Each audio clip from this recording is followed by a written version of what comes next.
Sama-sama kita niat ta'lim dulu. Bismillahirrahmanirrahim.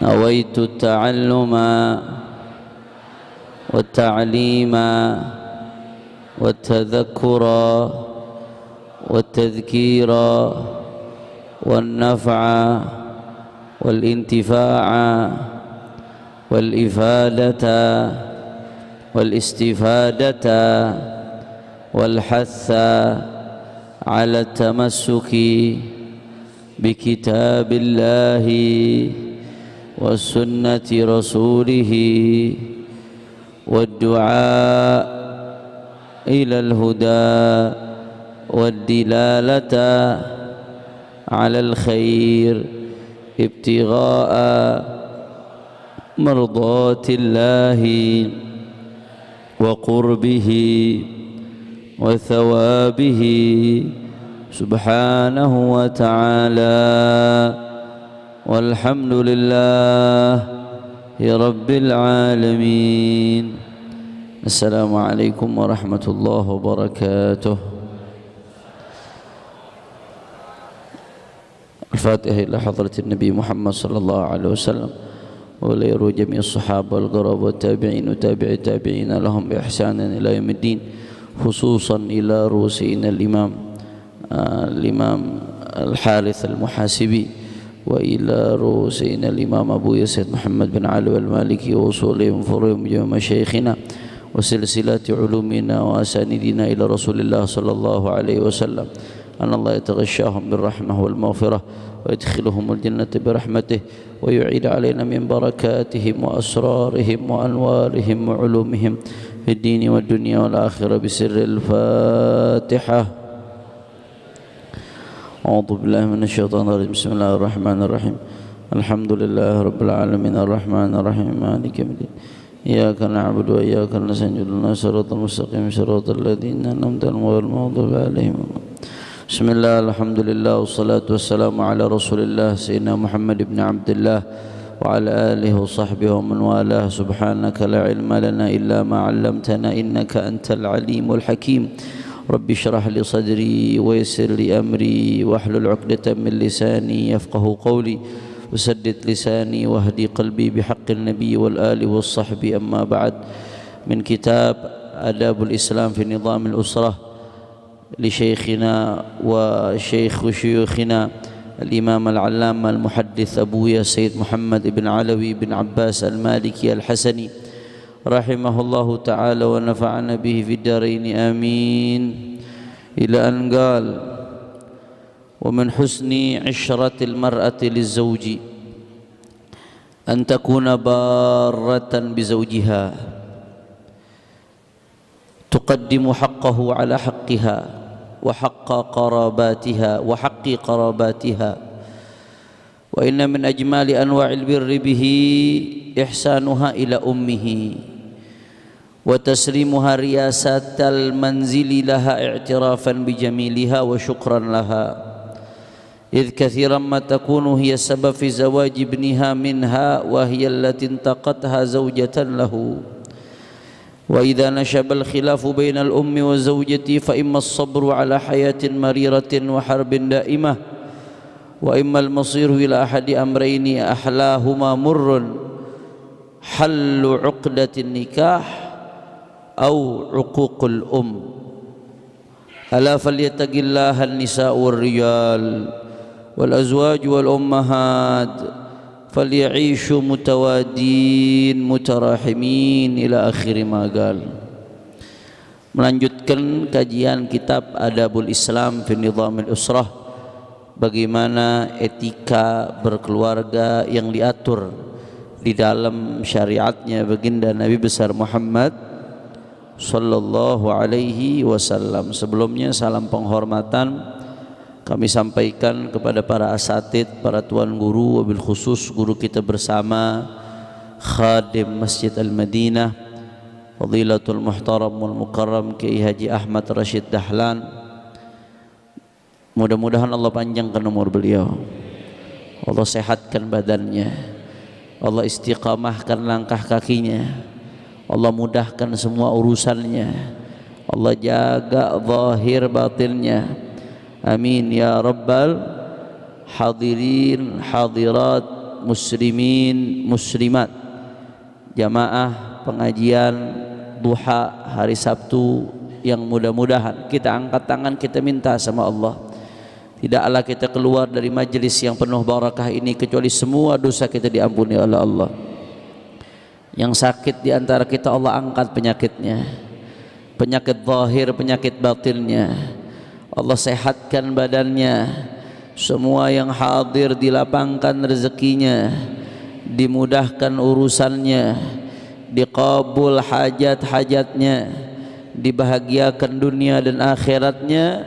Amin ya rabbal alamin. Melanjutkan pembahasan Bapak Ibu sekalian, kita sekarang masih membahas bagaimana etika sebagai seorang istri, adab sebagai seorang istri. Dulu kita udah bahas panjang lebar bagaimana adab menjadi seorang suami yang baik, yang mendapatkan ridha Allah Subhanahu wa ta'ala. Sekarang bagaimana jadi istri yang baik? Di antaranya disebutkan oleh Abu Yazid Muhammad, wa min husni isyratil mar'ati lizauji, termasuk baiknya akhlak perempuan untuk suami apa, antakuna baratan bizaujiha, dia menjadi istri yang berbakti buat suaminya. Maka sebagai bentuk bakti salah satunya kata beliau, nanti beliau menyebutkan ini berbagai macam bentuk bakti seorang istri kepada suami. Salah satunya tuqaddimu haqqahu ala haqqiha wa haqqi qarabatiha. Sebagai bentuk bakti dia selalu mengedepankan kepentingan suaminya di atas kepentingan dirinya. Dia mengedepankan kepentingan suaminya di atas kepentingan kerabat-kerabatnya. Saya dulu sudah sering menjelaskan bahwasanya kunci kebahagiaan rumah tangga keseimbangan antara hak dan kewajiban. Suami punya hak sebagaimana dia punya kewajiban, istri punya hak sebagaimana dia punya kewajiban. Nah, siapa yang menjalankan hak maka dia dapat ridha Allah. Dia yang beruntung dunia akhir. Mengabaikan hak walaupun seolah-olah dia menang, seolah-olah dia beruntung, dia yang sebetulnya rugi nanti di hadapan Allah Subhanahu. Nah, maka kita sedang tidak bicara tentang kewajiban suami, udah lewat pembahasannya. Nah, kita sekarang bicara tentang kewajiban seorang istri. Bagaimana istri yang baik? Suami memang juga wajib menunaikan hak istrinya, iya wajib. Tapi jangan lupa di sini bicara, ketika bicara istri yang baik, dia selalu mengedepankan kepentingan suaminya di atas kepentingan dirinya. Mengedepankan kepentingan suaminya di atas kepentingan kerabat-kerabatnya si perempuan.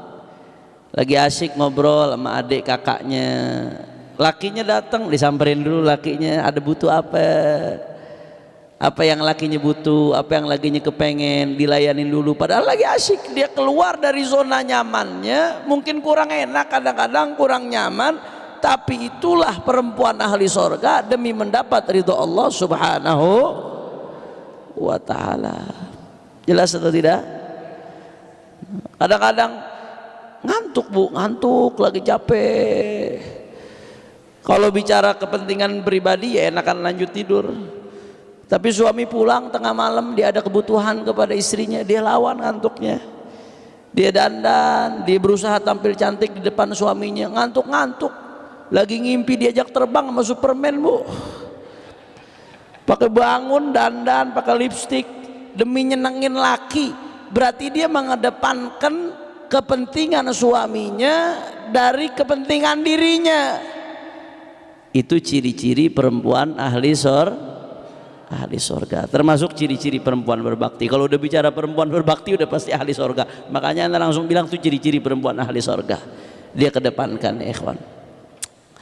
La ilaha illallah. Wa min ajmali anwa'il birri bihi. Ini Abu Yazid Muhammad ngasih contoh-contoh yang krusial, yang sensitif. Termasuk yang paling indah, bentuk bakti yang paling indah apa? Ihsanuha ila ummi. Bagaimana caranya ini istrinya berbakti sama ibunya suami.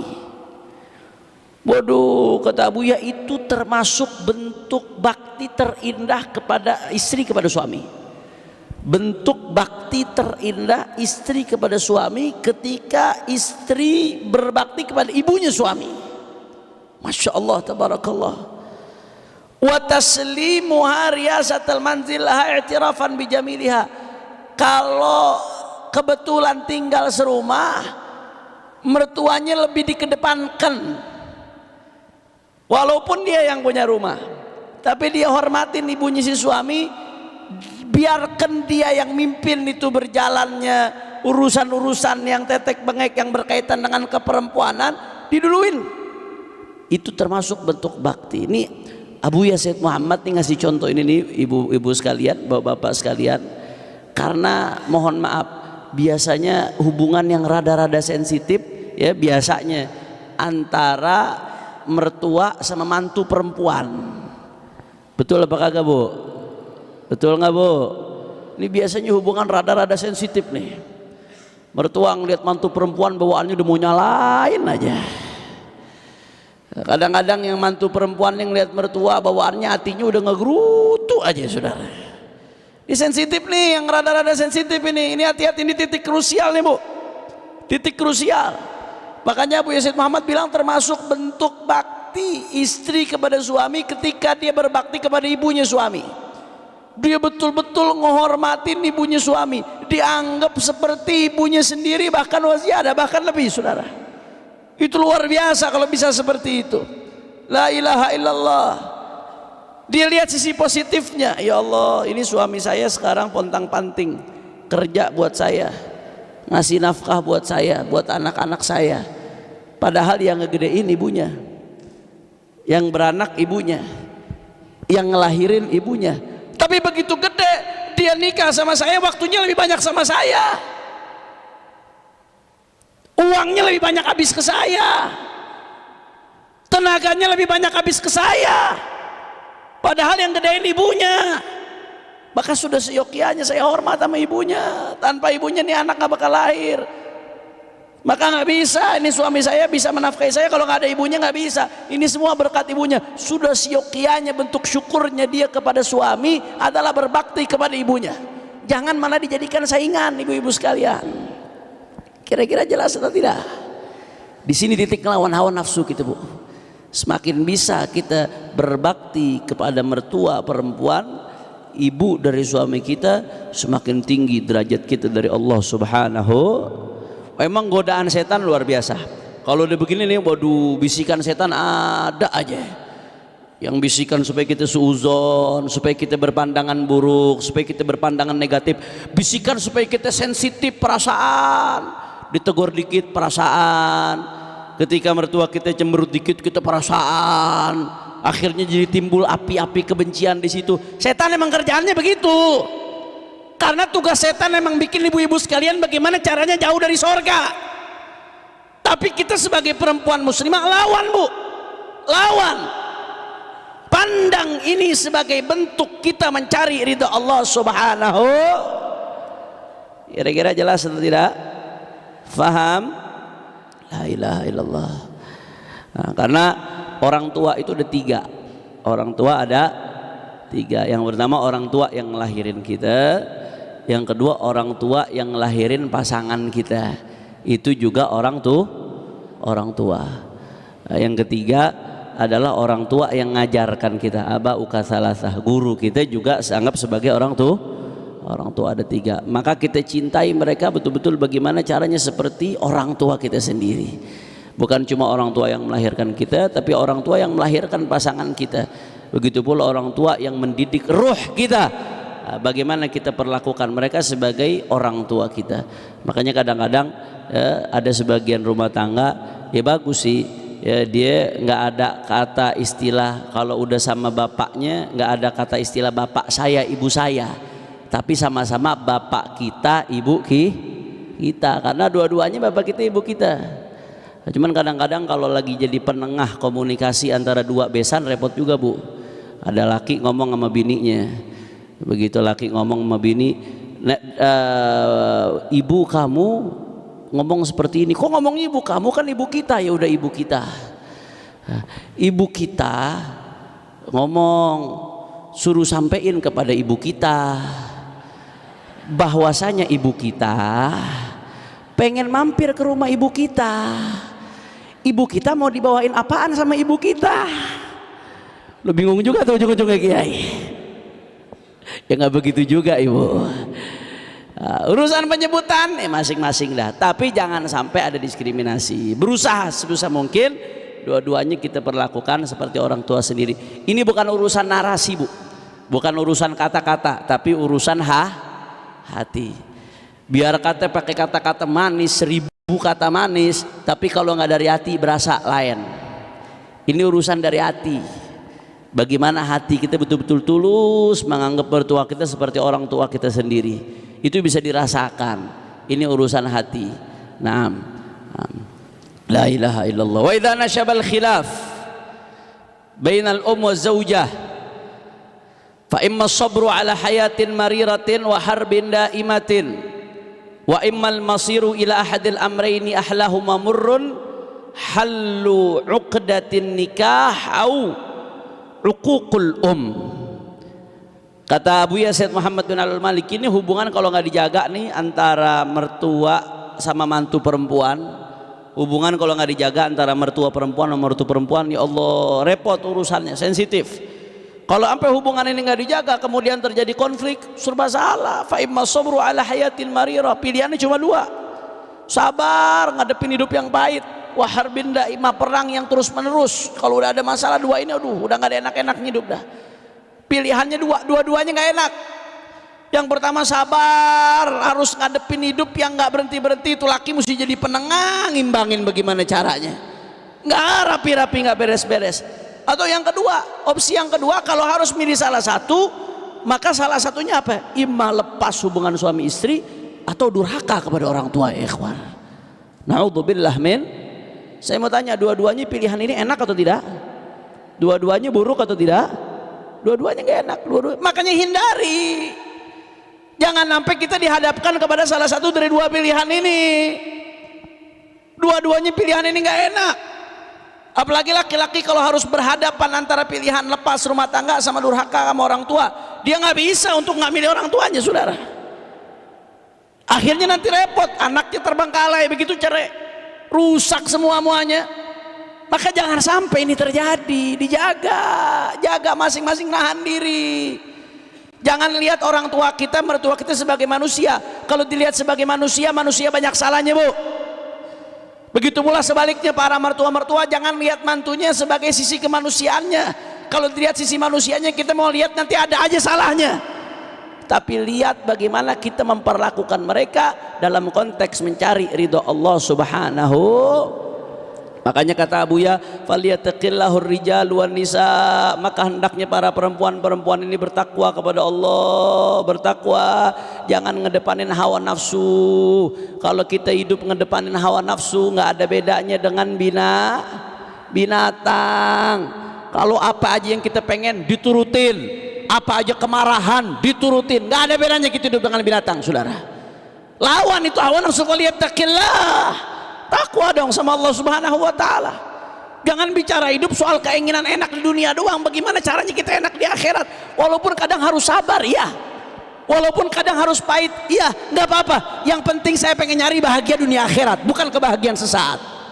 Falyattaqillah rijal wan nisa, kata Abuya.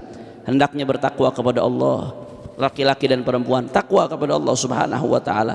Yang suami bertakwalah kepada Allah, jadilah suami yang baik. Yang istri bertakwa kepada Allah, jadilah istri yang baik. Ya, kita sebagaimana memperlakukan orang tua kandung kita dengan baik, baik laki-laki atau perempuan, perlakukan juga mertua sebagaimana orang tuh perlakukan dari hati.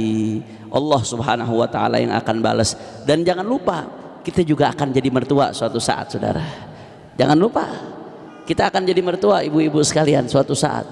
Kalau kita pengen jadi mertua, kalau kita pengen dapat yang mantu yang baik, nanti ketika jadi mertua, ketika jadi mantu, jadilah mantu yang introspeksi diri. Jangan kita cuma pengen jadi mertua dapat mantu baik, ketika kita jadi mantu kita nggak baik.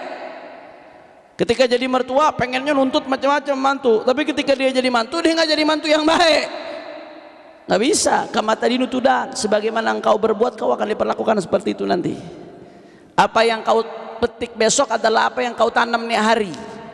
Kalau kamu mau dapat mantu baik, sekarang jadilah mantu yang baik. La ilaha illallah. Falyattaqillah nisa war rijal, bertakwalah kepada Allah. Wal azwaj wal ummahat, para suami istri bertakwalah kepada Allah, kata Abu ya, wal ummahat, begitu pula kaum ibu, para mertua-mertua, para ibu bertakwalah kepada Allah. Bukan hanya anak dan mantu yang harus berbakti, orang tua juga harus ngertiin. Jangan juga kelebihan nyari kesalahan, jangan juga kelebihan nuntut yang keterlaluan. Cari doanya Rasulullah sallallahu alaihi wasallam. Kata Rasulullah SAW, Bapak Ibu sekalian, dalam doanya, rahimallahu walidan a'ana waladahu alal bir. Ini doanya Rasulullah nih. Mau nggak dapat doa Rasulullah, Bu? Mau dapat doa Rasulullah? Kalau dapat doa Rasulullah nikmat nggak? Bahagia nggak? Rasulullah doain apa? Rahimallahu walidan, mudah-mudahan Allah merahmati walidan, orang tua. Orang tua yang bagaimana? A'ana waladahu alal bir, yang ngebantu anaknya dalam berbakti. Anak di sini berarti termasuk mantu. Rahimallahu walidan, Allah bakal rahmati, Allah kasih rahmat. Orang tua yang ngebantu anaknya untuk berbakti. Bagaimana cara orang tua ngebantu anaknya berbakti? Kurang lebih tutup mata, lebihnya disyukurin, kurangnya disabarin. Alhamdulillah. Yang namanya minta wajar, yang namanya orang tua nuntut ke anak wajar, manusiawi, tapi jangan berlebih. Kita ngaca juga, kita kan juga ngerasain bagaimana jadi anak, kita juga ngerasain bagaimana jadi mantu. Maka ketika kita punya anak, ketika kita punya mantu, kita juga ngukur, mesti ngaca juga. Jadi begini, rumusnya begini ibu-ibu sekalian, ya. Ketika kita di posisi itu, kita harus berusaha memaksimalkan diri kita. Tapi ketika kita menghadapi orang lain, kita harus berusaha banyak sabar dan maafkan. Jadi kita ketika dalam posisi sebagai anak, nggak ada bicara apa namanya kita nuntut orang tua buat sabar, enggak. Anak maksimalin berbakti, mantu maksimalin berbakti sama mertua. Tapi ketika posisi kita jadi orang tua, jadi mertua, di sisi lain ya kita kurang lebih memaafkan kekurangan anak sama mantu. Nikmat kalau hubungan bisa terbangun seperti ini, saudara. Nikmat luar biasa. Yang di sini berusaha maksimal, anak berusaha jadi anak yang baik semaksimal mungkin, ya. Mantu berusaha jadi mantu yang baik semaksimal mungkin. Di sisi lain orang tua berusaha menjadi orang tua yang kurang lebih memaafkan, banyak ridhonya, banyak tutup matanya, banyak sabarnya, kelebihannya disyukurin, kekurangannya disabarin, nanti diganti oleh Allah Subhanahu. Kira-kira jelas atau tidak? Mudah-mudahan insya Allah ibu-ibu dapat mantu yang solehah dan dapat mantu yang soleh, yang bisa membahagiakan dunia dan akhirat. Dan mudah-mudahan kita semua Allah jadikan orang-orang yang soleh. Di apapun posisi kita, ketika kita jadi anak, mudah-mudahan Allah jadikan kita anak yang soleh. Ketika kita jadi mantu, mudah-mudahan Allah jadikan kita mantu yang soleh. Ketika kita jadi mertua, ketika kita jadi orang tua, mudah-mudahan kita jadi orang tua yang soleh. Ketika kita jadi mertua, mudah-mudahan kita jadi mertua yang soleh. Amin ya rabbal alamin. Kira-kira sampai sini jelas? Insya Allah. Wa minal birri bizzauj. Lanjutkan nih pembahasannya. Kata Abu Ya, termasuk bentuk bakti kepada suami, syukurhu ala infaqihi alaiha. Dia bersyukur ala infaqihi alaiha, atas infaknya suami kepadanya. Artinya nafkah yang diberikan kepada suami, dia bersyukur. Walaupun itu kewajiban, tanpa disyukuri pun, tanpa diucapin terima kasih, udah kewajiban suami. Tapi itu kebaikan bagi Anda.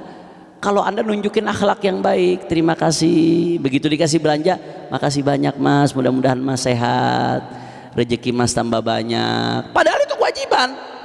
Dan istri memang udah haknya menerima nafkah. tapi begitu nafkah itu diterima dengan syukur, apresiasi, kata Abu ya fa inna hadza yashrah sadrah, itu bikin laki itu dadanya jadi makin lapang, wa yuthliju fuadahu, bikin laki hatinya jadi adem, walaupun itu kewajiban dia, tapi kalau diterima dengan senyum, dengan syukur, dengan apresiasi, indah atau tidak? Nah, ini bapak-bapak nih, bapak-bapak, masya Allah, capek bu, kadang-kadang laki ini capek di jalan, udah begulet sama jalanan luar biasa, belum lagi naik motor orang nyerempet sono, nyerempet sini, saudara, capek luar biasa, banting tulang. Tapi jawab bapak-bapak yang jujur pak, begitu kita pulang ngasih duit ke bini, disambut dengan senyum, dengan terima kasih, enak atau tidak? Girang apa kagak? Masya Allah, nikmat. Tapi sebaliknya, udah capek di luar, mati-matian, begulet dengan kehidupan, sampai di rumah begitu dikasih cemberut, segini-segini aja kagak nambah-nambah. Lu jadi kerja, laki kerja bener apa? Ya Allah, cabein mulutnya, cabein begitu, cabein. Orang udah capek-capek bukannya syukur, bukannya terima kasih, itu bukan akhlak yang baik. Walaupun itu kewajiban bagi suami, tapi begitu disambut dengan lapang dada, gembira, ceria, masya Allah, itu memperindah hubungan di antara suami dan istri. Kadang-kadang ada hal-hal, guru saya Syekhna Abuya Al-Habib Abdullah bin Muhammad Baharun, Profesor Al-Habib Abdullah Baharun, Rektor Universitas Al-Ahqaf, mudah-mudahan Allah berikan beliau panjang umur, sehatul afiat insyaallah. Beliau guru saya, murabbi ruh saya. Saya dan Buya Yahya satu alma mater, mondoknya di Dalwa, kuliahnya di Al-Ahqaf. Guru kami dari Baharun ke Baharun. Abuya Habib Abdullah Baharun ini orangnya luar biasa. Kami ini murid-muridnya, baik murid yang laki atau murid yang perempuan, selalu dinasihati oleh beliau, kapan terakhir ente manggil sayang ke pasangan ente? Ditanya begitu, kita murid ditanya sama guru kita, kapan terakhir ente ngucapin I love you ke pasangan ente? Baik murid yang laki, murid yang perempuan, ditanya sama beliau. Bapak-bapak jangan kaget nih kalau pulang dari miri bininya tuh ngomong I love you so much pak. Jangan dipikir lu salah minum obat lu. Itu ditanya, kenapa? Kata beliau, itu memang cuma kata-kata, itu cuma kata-kata, akan tetapi maknanya dalam. Kata-kata itu punya pengaruh, jangan dipikir nggak ada punya pengaruh. Walaupun cuma sekedar kata-kata, walaupun cuma sekedar di mulut, tapi itu pasangan tuh merasakan kenyamanan, baik yang laki-laki atau yang perempuan. Sebagaimana perempuan demen disayang-sayangin, laki juga demen bu disayang-sayangin. Jangan sampai gara-gara ibu nggak nyayang-nyayangin laki, nanti yang nyayang-nyayangin orang lain bu. Poinnya apa yang saya mau ambil di sini? Kata-kata yang indah, kata-kata yang bagus, ucapan apresiasi, ungkapan cinta, ungkapan saling menghargai satu sama lain. Walaupun sekedar kata-kata, tapi itu punya makna yang dalam. Di dalam membina rumah tangga, di dalam membina hubungan yang diridhoi oleh Allah Subhanahu. Begitu juga laki sama. Begitu perempuan capek luar biasa seharian masak, masya Allah, pontang panting, walaupun masaknya pakai daster bolong. Udah gitu tuh daster ada sebagian pakai peniti lagi, begitu lakinya meluk tak kena peniti lah. Capek pak, masak tuh capek, jangan dikira. Gendong anak, masya Allah, jangan dikira nggak capek gendong anak tuh. Luar biasa gendong anak. Orang laki paling kuat main sama anak setengah jam bu, betul apa kagak bu? Wah betulnya kenceng tuh. Curhat kita buat ibu-ibu. Orang laki sebentaran nggak kuat, lama-lama orang laki megang anak. Orang perempuan dari pagi sampai malam megang anak kuat, jangan dikira kagak capek itu. Nah ketika ibu-ibu capek habis masak, ngerawat anak, ngelayanin suami, diucapin sama suaminya, terima kasih sayang, kamu luar biasa. Girang apa enggak bu? Senang apa kagak? Tuh jawabnya kompak, curhat kira curcol. Nah, poin yang mau saya sampaikan, saya ngasih contoh-contoh tadi bukan omong kosong bu. Poin yang mau saya sampaikan, kata-kata itu kadang walaupun sederhana dalam. Walaupun sederhana, kata-kata seperti itu maknanya dalam. luar biasa pengaruhnya di dalam menjalin hubungan rumah tangga. Maka di sini Abu Yazid Muhammad mengatakan termasuk bentuk bakti istri kepada suami adalah ucapan terima kasih suami, istri kepada suami atas nafkah yang diberikan kepadanya, ucapan terima kasih, ucapan apresiasi, sikap menyambut dengan baik, bentuk syukur yang ditunjukkan kepada suaminya. Itu termasuk ciri-ciri perempuan yang diridhai oleh Allah Subhanahu. Wa minhu aidan, diantaranya juga nih termasuk ciri-ciri perempuan surga, termasuk ciri-ciri perempuan yang berbakti kepada suami apa? Ihsanuha tarbiyata auladihi fi sabrin wa tahammulin, tusmi'uhumul kalam at-tayyib, tusmi'uhumul kalam at-tayyib wa tad'u lahum wa la tad'u alaihim. Nah, termasuk bentuk baktinya istri kepada suami apa? Istri mendidik anak dengan istri mendidik anak, dididik anaknya, diajarin baca Al-Quran, diajarin cara sholat tuh anak, diajarin kalau ayah pulang cium tangan nak sama ayah, sambut ayah di pintu nak, ayah tuh capek kesian nyari nafkah buat kita, sambut ayah, cium tangan ayah, cium pipinya ayah. Kalau ayah lagi tidur nak, jangan diganggu nak, kesian nak. Ayah itu kerja seharian nak, dia lagi istirahat, jangan diganggu. Dididik anaknya. Bagaimana cara jadi anak yang baik? Diperdengarkan kata-kata yang baik, kata-kata yang bagus diperdengarkan. Nggak memperdengarkan kata-kata yang jelek di depan anak-anaknya, nggak memperdengarkan kata-kata yang nggak pantas di depan anak-anaknya. Itu termasuk ciri-ciri perempuan solehah. Dan dia lakukan itu dengan sabar luar biasa, ibu-ibu sekalian. Sabar. Karena emang yang namanya ngajar itu butuh sabar. Didoain anaknya yang baik, nggak disumpahin. Semarah apapun didoain anaknya, nggak disumpahin. Karena fatal.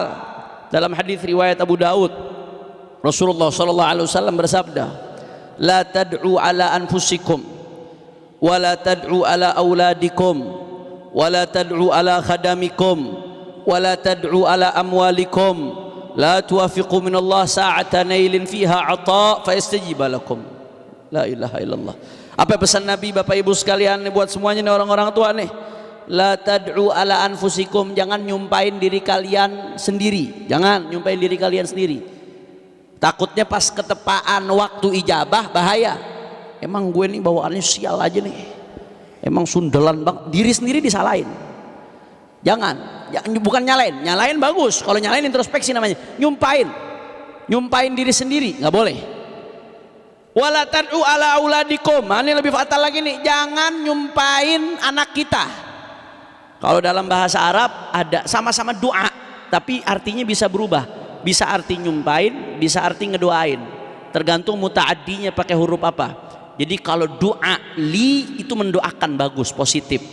Kalau doa ala itu artinya nyumpain dalam bahasa Arab. Doa li itu artinya mendoakan. Doa ala artinya nyumpain. Kata Nabi, la tadu ala auladikum, jangan nyumpain anak-anak kalian. Kenapa? Karena lisannya orang tua tuh gobul. Doaul walid li walidayhi ka doaun nabi li ummati. Dalam riwayat, doanya orang tua untuk anaknya seperti doanya Nabi untuk umatnya. Saya mau tanya, doanya Nabi gobul apa kagak? Doa orang tua gobul juga, hati-hati. Lisannya orang tua keramat bu, hati-hati, jangan sampai nyesel nanti. Kita gara-gara nggak sabar akhirnya nyesel. Di sini pentingnya mengendalikan diri. Anak kadang-kadang badung, emang kadang-kadang cobaan bu, badung, jungkir balik, toples dijatuhin. Semuanya piring dipecahin saudara, berantakan di mana-mana, luar biasa. Kadang-kadang ngelawan, udah saking nggak sanggupnya. Emang lu dasar anak PKI lu bodoh. Anaknya dibilang PKI kiai, jadi PKI beneran bu akhirnya bu. Jadi PKI akhirnya, kelakuannya ke PKI akhirnya. Jangan, sabar, tahan diri, tahan. Lisan ibu keramat.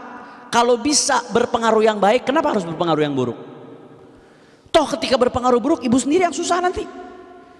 Ketika anak kita jadi jelek, yang susah siapa? Kita. Begitu anak kita jadi orang soleh, nggak soleh, yang susah kita sendiri. Maka lisan ibu itu punya pengaruh positif. Dengan apa? Dengan mendoakan yang baik. Jangan dipakai buat pengaruh yang buruk. Karena kalau berpengaruh buruk kita sendiri yang susah, baik di dunia atau di akhirat. Na'udzubillah min. Maka doain yang baik. Semarah apapun, mudah-mudahan dapat hidayah loh. Mudah-mudahan jadi orang bener loh. Nggak apa-apa, nadanya marah, nadanya ngamuk nggak apa-apa bu. Soalnya ngamuk kalau nggak dikeluarin nanti jadi jerawat akhirnya bu. Nadanya ngamuk nggak apa-apa keluarin, tapi kata-katanya yang baik. Hati-hati, bapak-bapak juga sama. Keramat, lisannya orang tua keramat. Lisannya orang tua buat anak tuh keramat.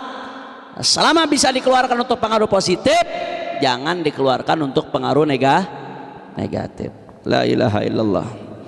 La tuwafiqu minallah sa'atan nailin fiha 'ata fayastajiba lakum. Kata Rasulullah, jangan sampai kalian ngedoain jelek, nggak taunya ketemu sama saatul ijabah, waktu-waktu dijabah oleh Allah Subhanahu wa taala. Akhirnya Allah ijabah tuh sumpahnya. Yang susah diri kita sendiri, yang susah hati kita sendiri. Na'udzubillah min. Maka di sinilah pentingnya kita mujahadah, dididik nih di Al-Madinah, kita dididik supaya apa? Supaya bisa ngendaliin diri, saudara. Orang makin tinggi didikannya, makin tinggi tarbiyahnya, kata Imam Ghazali, yadbit nafsah, makin bisa mengendalikan dirinya. Yang membedakan orang yang terdidik dengan yang tidak terdidik apa? Bagaimana dia bisa mengendalikan diri. Semakin terdidik seseorang, semakin bisa dia mengendalikan dirinya. Semakin nggak terdidik seseorang, semakin jauh dari tarbiyah, semakin dekat seperti binatang, nggak bisa mengendalikan dirinya. Apapun syahwatnya ditumpahin, apapun keinginannya ditumpahin, apapun yang ada di hatinya dikeluarin, dilakuin. Nggak seperti itu. Yang baik dilakuin, yang buruk dia tahan. Itu tanda-tanda orang yang mendapatkan ridha Allah.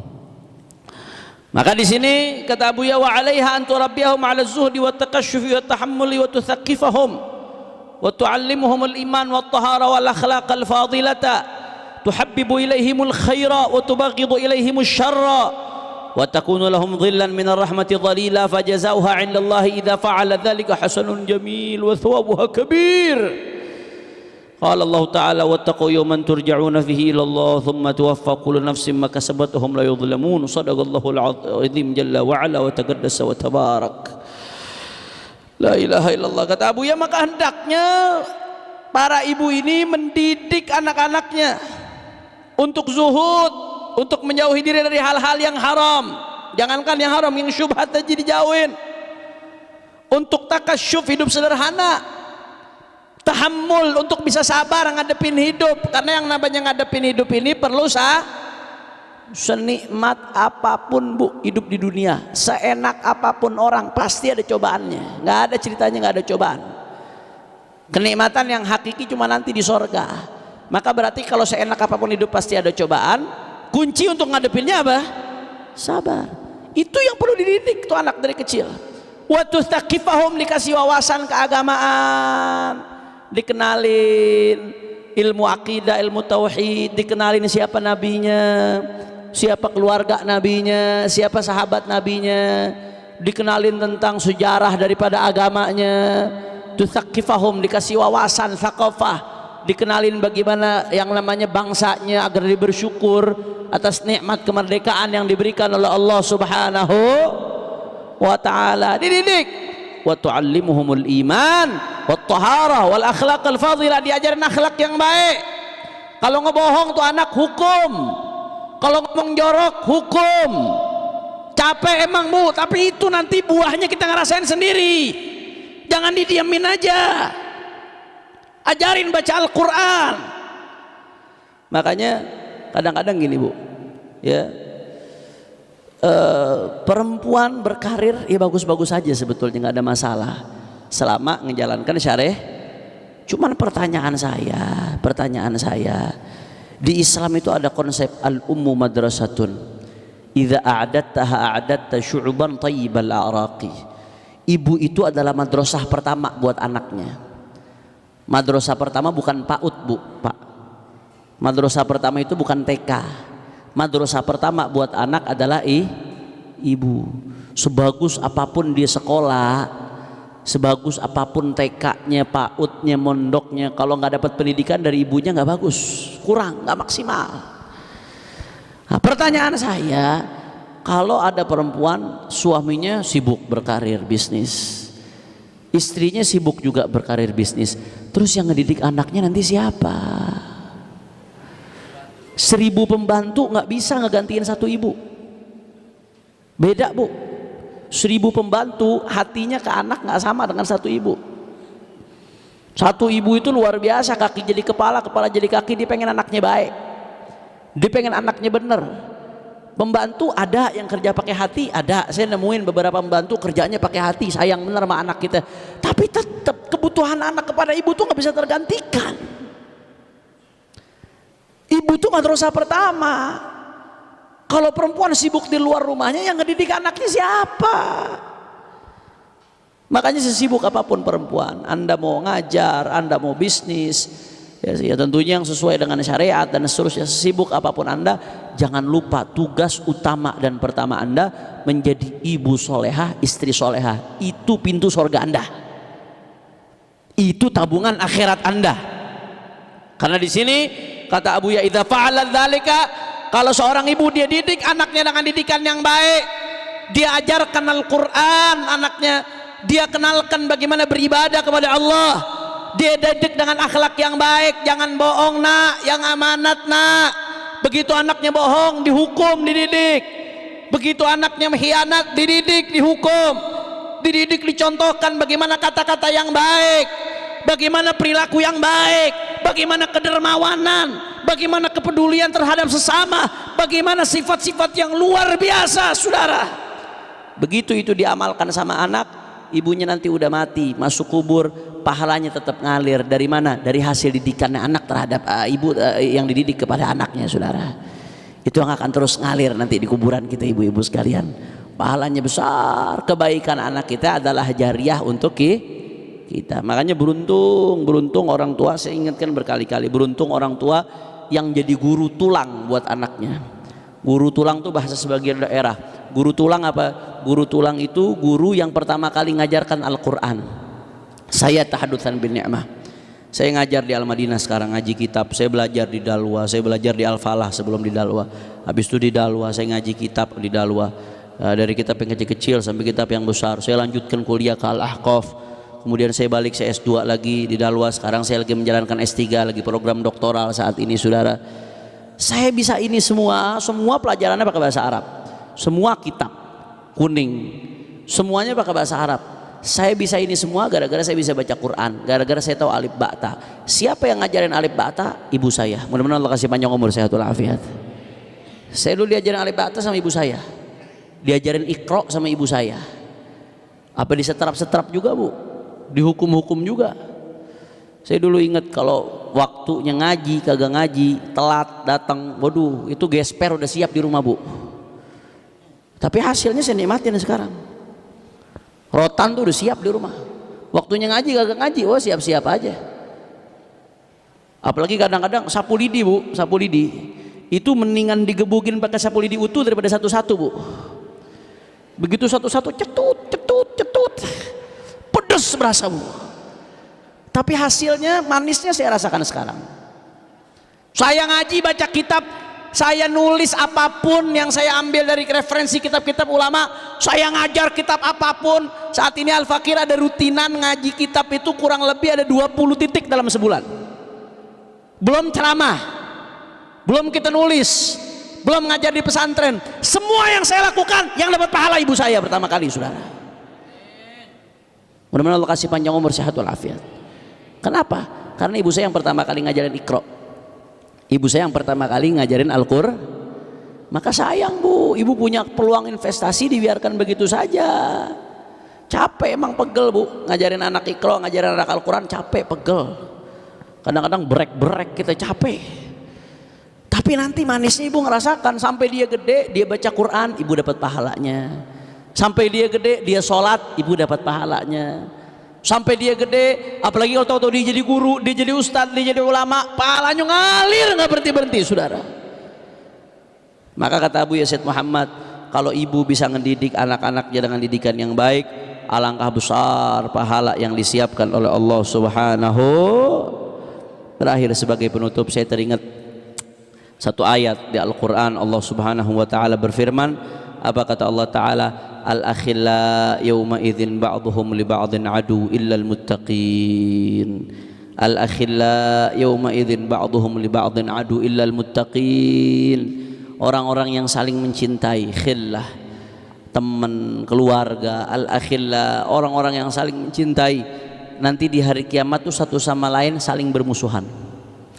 Yawma yafirrul mar'u min akhihi wa ummihi wa abihi wa sahibatihi wa banihi likulli imri'in minhum yawma idzin sya'nun yughni. Di hari kiamat ketika yawma yafirrul mar'u min akhihi, saudara udah nggak dianggap, bapak ibu udah nggak dikenal, istri udah nggak dikenal, satu sama lain sibuk dengan dirinya, sibuk bertanggungjawabkan amalnya di hadapan Allah Subhanahu wa ta'ala. Hari yang luar biasa genting. Bahkan di ayat lain tadi disebutkan al-akhilla yawma idzin ba'duhum li ba'din adu. Orang-orang yang saling mencintai satu sama lain bermusuhan nanti di hari kiamat. Diriwayatkan dalam tafsir Ibn Katsir, itu antara satu orang yang mencintai dengan lainnya. Saya bicara dengan kata-kata yang mencintai ini berarti umum ya, mau teman, mau anak, mau istri, mau kerabat, orang-orang saling mencintai. Di tafsir Ibn Katsir itu diriwayatkan nanti di hari kiamat ya, kalau ada yang masuk neraka dari orang-orang yang di sekitar kita, ternyata ketika di dunia dia masuk neraka tuh gara-gara dampak pergaulannya dengan kita. Itu dia ngadu sama Allah Ta'ala, ya Allah ya Rabb, ini dulu di dunia fulan ya Allah, orang tuaku, ibuku, bapakku, temanku, dia dulu yang ngajak hamba maksiat ya Allah. Dia nggak mengingatkan hamba untuk berbuat taat ya Allah. Dia jadi penyebab hamba ada di tempat ini ya Allah. Maka hendaknya juga dia ada di tempat ini ya Allah. Saling nuntut, saling musuhan.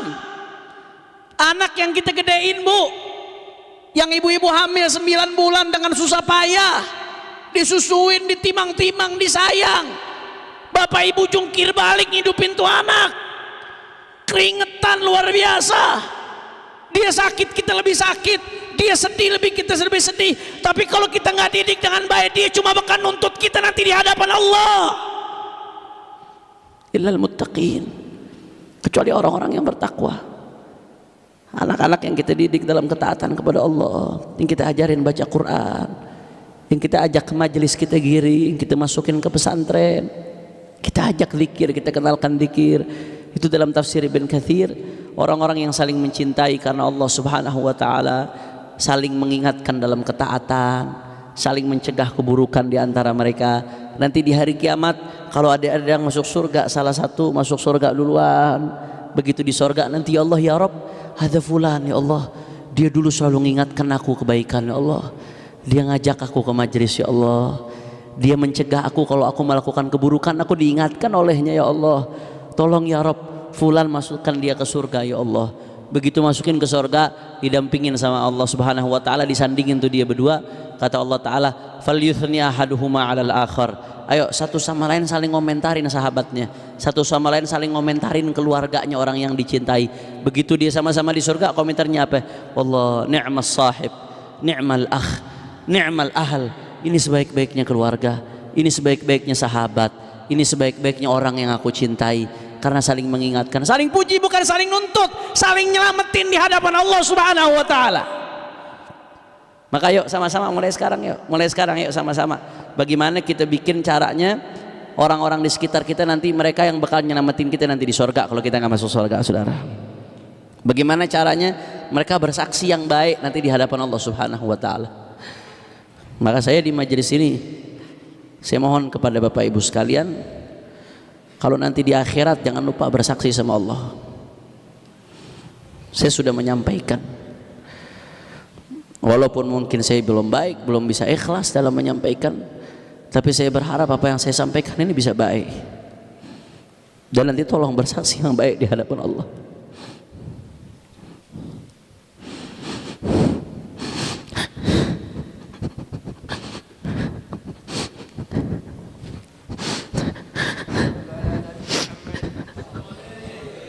Tolong bersaksi yang baik di hadapan Allah.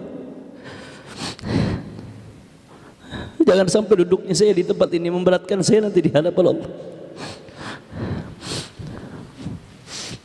Mudah-mudahan kita dikumpulkan di surganya Allah. Kita dan keluarga kita dikumpulkan di surganya Allah.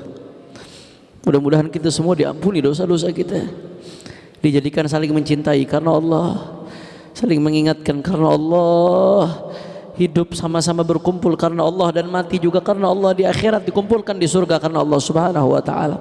Ala hadhihi an-niyyah wa li kulli niyyah salihah jami'ah syamilah li khairatid dunya wal akhirah wa ila hadratin Nabi Muhammad sallallahu alaihi wasallam bi sirril Fatihah.